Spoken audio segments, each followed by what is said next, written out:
This YouTube channel does not promote any violent, harmful, or illegal activities. All content provided by this channel is meant for an educational purpose only.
আপনারা দেখলেন এরা কারা?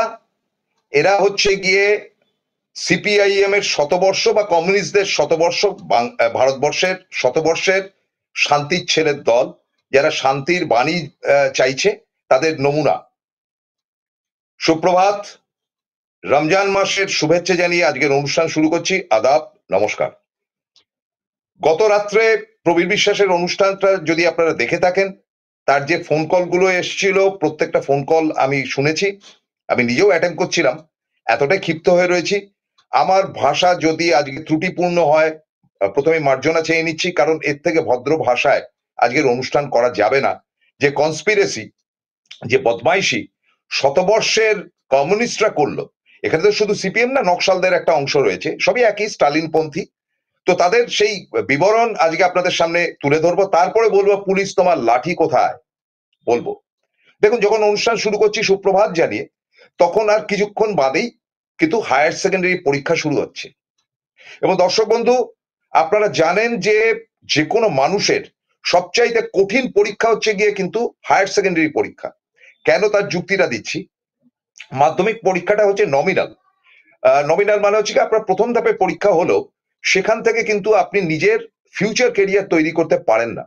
Future career তৈরি করতে গেলে আপনাকে higher সেকেন্ডারিতে যেতে হবে, কারণ মাধ্যমিক পরীক্ষার পর আপনি সায়েন্স পড়বেন না, আর্টস পড়বেন না, কমার্স পড়বেন, তার একটা ডিসিশন তৈরি হয়। এবং হায়ার সেকেন্ডারি জায়গাতে যখন আপনি আর্টস, কমার্স বা সায়েন্স নিয়ে পড়ছেন, তখন আপনাকে প্রবল লড়াই করতে হয়। আপনারা শুনেছেন যে কিছুদিন আগে বিজিবিএস এ আম্বানি বলেছেন যে 1,00,000 চাকরি রয়েছে, বা আদার্সরাও বলেছে চাকরি রয়েছে। তো সেই চাকরির জায়গায় যেতে গেলে হায়ার সেকেন্ডারি পরীক্ষা এবার দুর্দান্ত দিতে হবে। প্রসঙ্গত আমি বলতে চাই এনকে ডিজিটালের পর্দায় দাঁড়িয়ে, যে এবছর নরেন্দ্র মোদী গভর্নমেন্টের কাছে জিজ্ঞেস করে দেখতে পারেন যে সিবিএসসির পরীক্ষা অত্যন্ত খারাপ হয়েছে, এবং এই পলিসি নিয়ে নিয়েছে কেন্দ্রীয় সরকার যে পরীক্ষায় যত পারবো কড়া করো, যাতে করে ভালো মার্কস না পেতে পারে, যাতে করে দেশের ইঞ্জিনিয়াররা দাবি করতে না পারে অদূর ভবিষ্যতে কারণ চাকরি বাকরি নেই। ঠিক সেই হায়ার সেকেন্ডারি পরীক্ষা কিন্তু আর কিছুক্ষণ বাদে শুরু হচ্ছে। ঠিক তার আগে আমি পরিষ্কার বার্তাটা দিচ্ছি যে পুলিশ তোমার লাঠি কোথায়। কারণ আজকে হুজ্জুতি করার চেষ্টা করবে যাদবপুর তথা সিপিএম এর ক্যাডার ফ্যাডার, অমুক তমুক, মীনাক্ষী, মুখার্জি, সেলিম ফেলিং, এদের তো চুপলিবাজি যেটা আরজি করে তারা করেছে, গতকালই আমরা শুনছিলাম। তো সেই বদমাইশি বজ্জাতির এই শান্তির ছেলের দল বা শান্তির মেয়েরা, শান্তির বাণী, তাদেরকে এবার কি করা যায় তার একটা একটা করে উত্তর দিচ্ছি। প্রিয় দর্শক বন্ধু, 24 ঘন্টা পার হয়ে গেছে, আমি কিন্তু খবরাখবর নিয়েছি। সাংবাদিকতা আমার কাজ, এখনো একটা মিডিয়াতে রয়েছি যখন, তখন খবরগুলো পেয়েছি, যেটা সত্যি খবর সাংবাদিকরা দিচ্ছেন আমাকে, যেটা হয়তো কোনো টিভি মিডিয়া দিচ্ছে না। আপনাদেরকে বলি, ওয়েব কুটার যে কালকে মিটিং ছিল, তার অনেক আগে থেকেই কিন্তু প্রস্তুতিকরণ চলেছিল যে ওয়েব কুটার মিটিং হবে, সেখানে ব্রাত্য বসু আসবেন, এটা প্রসারিত ছিল।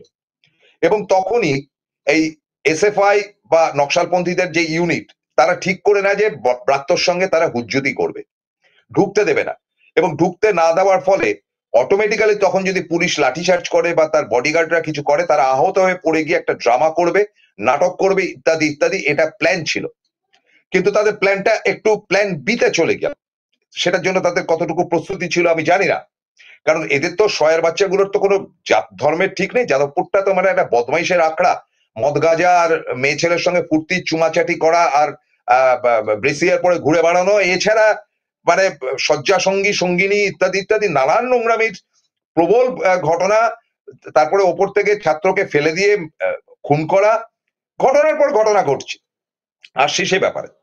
তো ব্রাত্য যে পথ দিয়ে ঢুকবে অর্থাৎ সামনের পথ দিয়ে, সেই পথটাকে অবরুদ্ধ করা হবে। অর্থাৎ আপনারা জানেন যে সুলেখাখালীর যে ফ্যাক্টরিটা রয়েছে ওটার পাশ দিয়ে গিয়ে যেখান দিয়ে এন্ট্রি, সেই এন্ট্রির জায়গাতে কিন্তু এরা দলবল নিয়ে দাঁড়িয়েছিল। ব্রাত্য পেছন দিয়ে ঢুকেছিল, কারণ তিনি জানতেন যে ওয়েবকোটার এই মিটিং দীর্ঘদিন বাদে হচ্ছে, এটা করতেই হবে। এবং আপনাদের বলি ওয়েবকোটা কারা?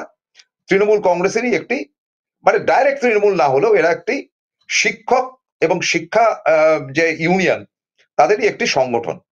এবং আপনারা জানেন যে সেখানে শিক্ষার জন্য মানে একজন বিশিষ্ট শিক্ষককে, যিনি তৃণমূলের অন্যতম একজন মুখপাত্র বটে, তিনি দায়িত্ব নিয়েছিলেন এবং সেটা কিন্তু সুষ্ঠুভাবে অনুষ্ঠান হয়েছিল।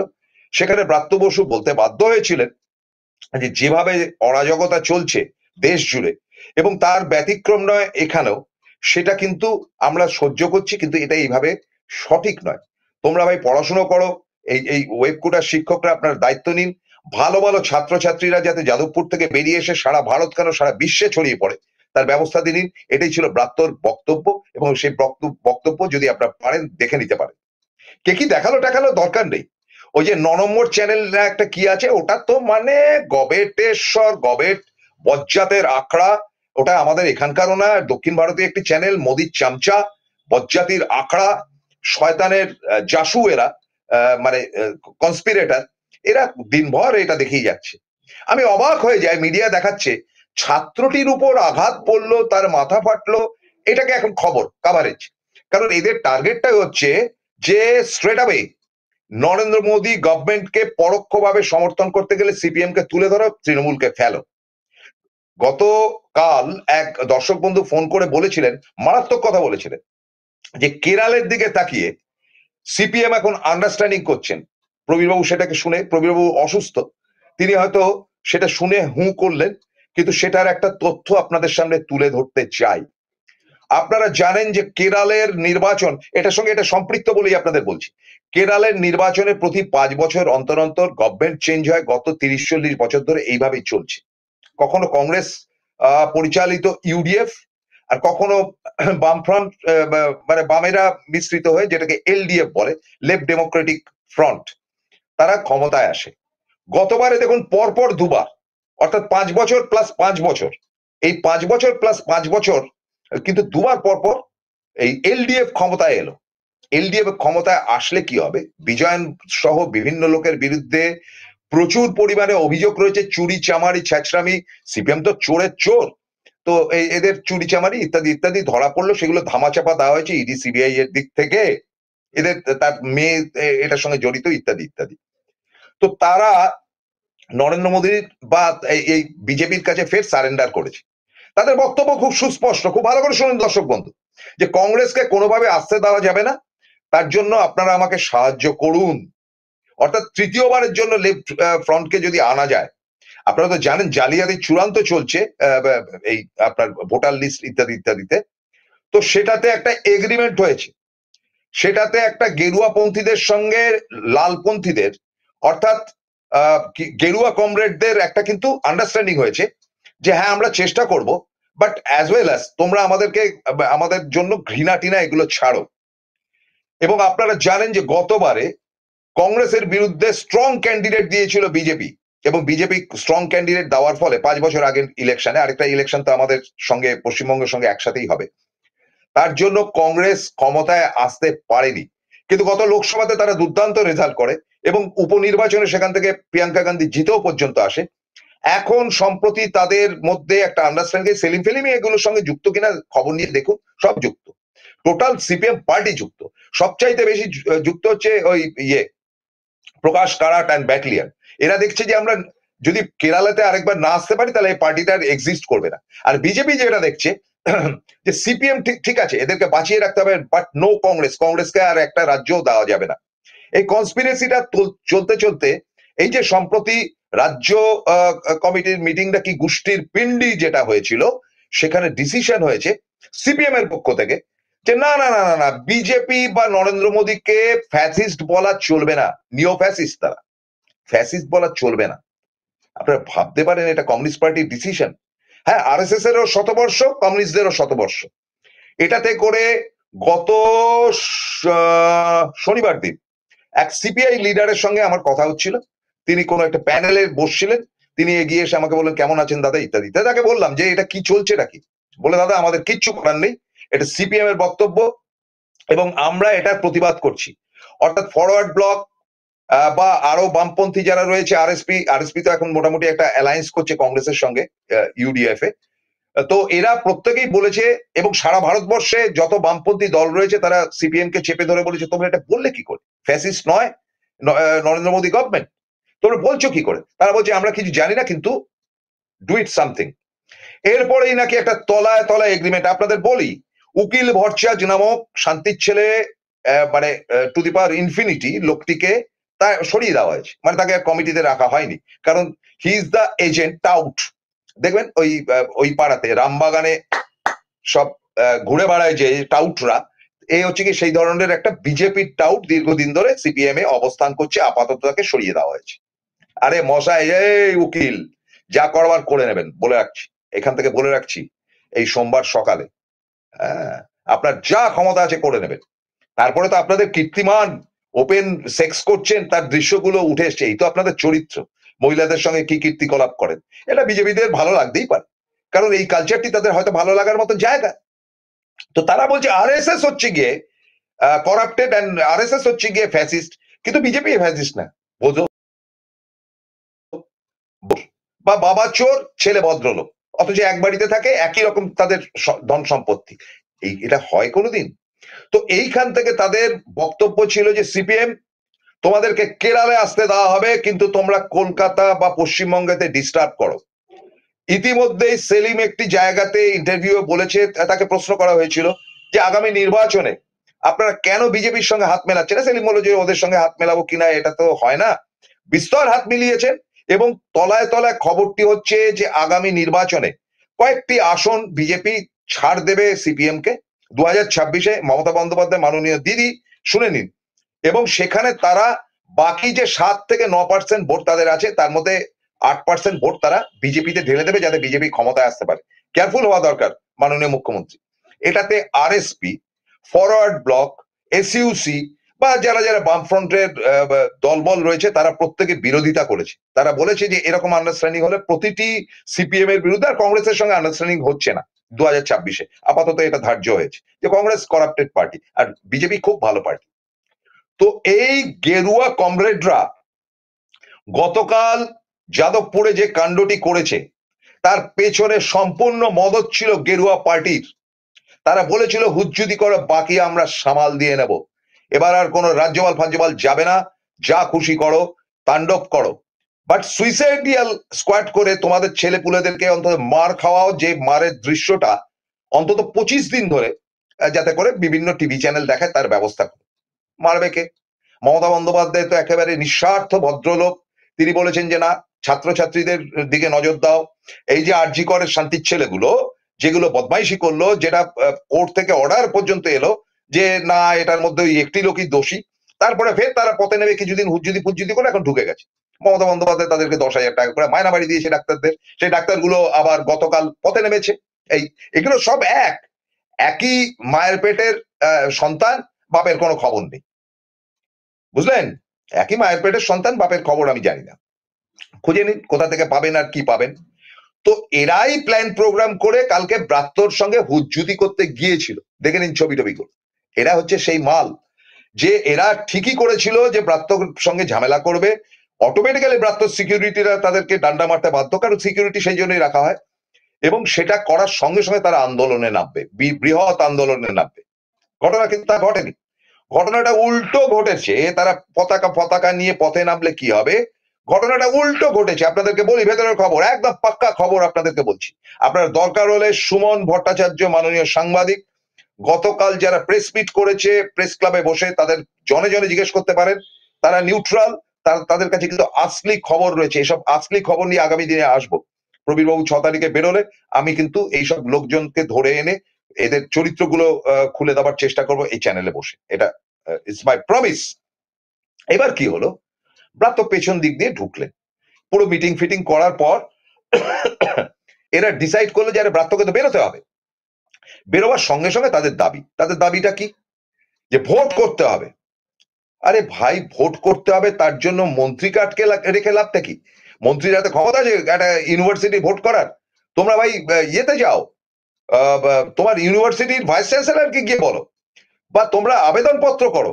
মন্ত্রী ওখানে বসে ওয়েবকুটার মিটিং করে তিনি ডিসাইড করবে যে ভোট হবে কি হবে না? এটা হয় কোনোদিন? আপনাদেরকে বলি যে দুটো অর্গানাইজেশন রয়েছে, একটি অর্গানাইজেশনের উপর আমার কোনো রাগ নেই, সেটার মধ্যেও সিপিএম রয়েছে, সেটার মধ্যেও নকশালরা রয়েছে, সেটা হচ্ছে জেএনইউ। তারা কিন্তু এরকম প্রকাশ্যে অসভ্যতামি করে না, তারা চুমাচাটি করে না, তারা মেয়েদেরকে জাপটে ধরে অসভ্যতামি নোংরামি করে না, তারা ব্রেসিয়ার পরে মানে মেয়েদের অন্তর্বাস করে তারা রাস্তায় জাঙ্গিয়া পরে ঘুরে বেড়ান না।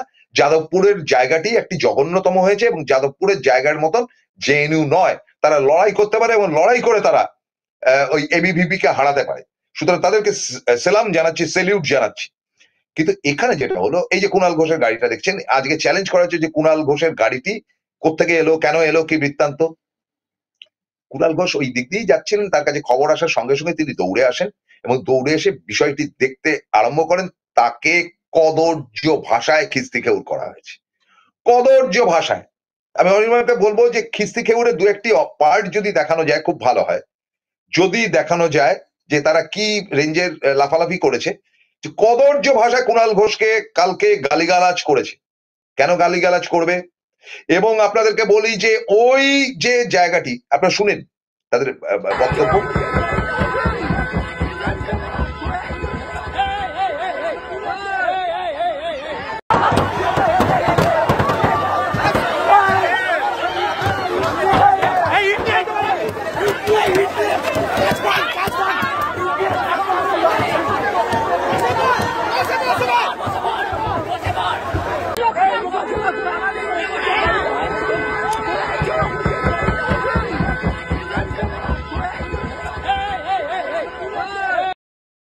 ভাষাগুলো শুনলেন?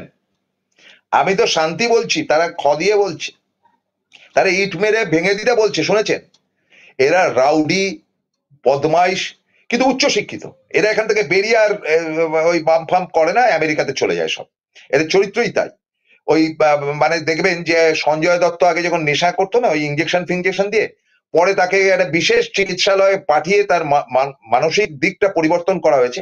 এদেরকে করতে হয় না, এরা বেরিয়ে গেলে কাজ করা দেখায়, শুধু মুখে বলে আমরা যাদবপুর ইউনিভার্সিটির ছাত্রছাত্রী, একটাও থাকে না। তো এদের পেছনে পুরোপুরি মদত ছিল এই মীনাক্ষী, এই সেলিম ফেলিম, এদের মদত ছিল সব। দেখেছেন তো আজকে সব ফিল্ডে নেমেছে এবং এদের সঙ্গে এসে জুটেছে ডাক্তারগুলো, কারণ এগুলো তো এক এক গোয়ালের গরু, এক গোবরের পচা গন্ধ, এরা একেবারে জঘন্য, এই হচ্ছে এরা মাল। তো তারপরে তারা ব্রাত্যর গাড়িতে চাপড় দিতে আরম্ভ করে, ব্রাত্যর গাড়ির কাঁচ ভেঙে যায় এবং একজন শিক্ষককে ধরে পেটায়। কি মুখার্জি নামটা ভুলে যাচ্ছি, যাই হোক মার্জনা করবেন, মুখপাত্র আমার খুব পরিচিত। এবং আরেক ছাত্র যিনি কিনা এদের এসএমআই ফেসএমআই এর সঙ্গে না খাটিয়ে গালে চড় মেরে সেটাকে ভাগিয়ে দেওয়া হয়। দেখেছেন টিভিতে? পাবেন না, তাদেরকে বাদ দিয়ে দেওয়া হয়েছে। তারপরে কতগুলো ছেলে ব্রাত্যর গাড়িতে চলতে চলতে, যে ছেলেটি সেই কপালে রক্ত দেখছেন, সেটা গাড়ির উপর দাঁড়িয়ে লাফালাফি করতে করতে কদর্য ভাষায় খিস্তি করতে আরম্ভ করে এবং খিস্তি করতে করতে অটোমেটিক্যালি তাদের কিন্তু ওই গাড়ির সামনে পড়ে যায় এবং গাড়ির সামনে একটি স্কুটি ছিল, যেটা প্রবীরবাবুর কাছে তথ্যটা রয়েছে, সেই স্কুটিতে লেগে তার মাথাটি ভেঙে যায় এবং মাথাটি ভেঙে যাওয়ার পর তারা এই ছেলেটির মাথা থেকে রক্ত বেরোতে আরম্ভ করে। আর কিছু হয়নি বলে গাড়ি, বুঝুন, একটা ছেলেকে গাড়ি চাপা দিয়ে তার উপর দিয়ে চলে গেল, তারপর সে নড়াচড়া করে তো হিন্দি সিনেমার ডায়লগ হয়ে গেল। একটা গাড়ি কেন, একটা রিক্সা যদি একটা ছেলের উপর দিয়ে যায়, একটা সাইকেল যদি যায়, তাহলেও তার শরীরের অঙ্গ প্রত্যঙ্গে ধাক্কা লাগতে পারে। চেক করা হয়েছে, কুণাল ঘোষ বলেছেন একটা মেডিকেল সেক্টর থেকে একটা রিপোর্টও আসেনি যে খারাপ।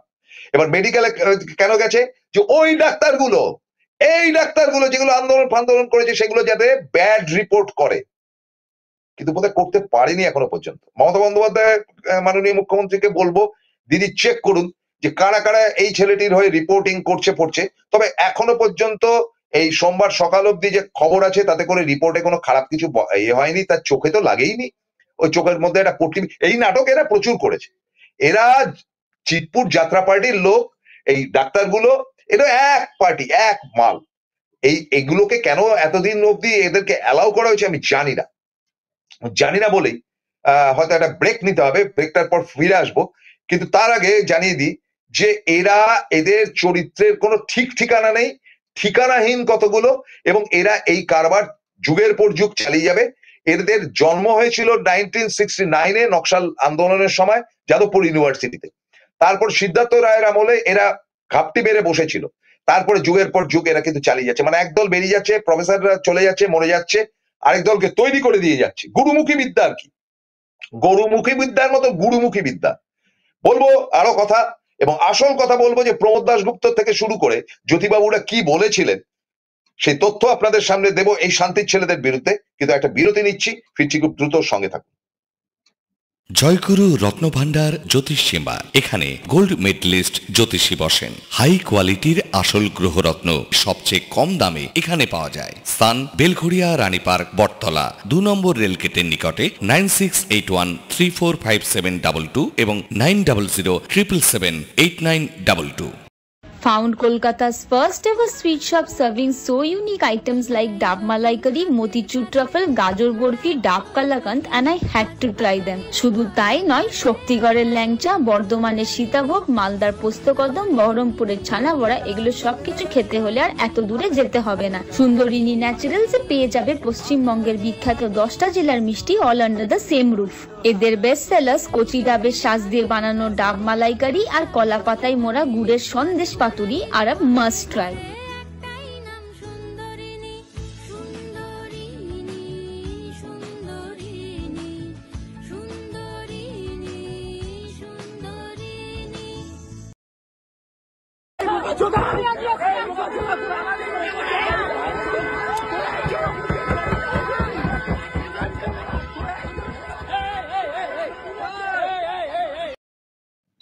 একেবারে পরিষ্কার কথা বলছি বিরতি থেকে ফিরে, যে পুরোটাই প্ল্যান ওয়াইজ সিপিএম, এসএফআই আর উগ্র নকশালপন্থীদের একটা গ্রুপের, এরা ইচ্ছাকৃতভাবে তৃণমূল কংগ্রেস বা মন্ত্রীকে ডাউন করবার জন্য, এবং এই গল্পটা তৈরি হলো।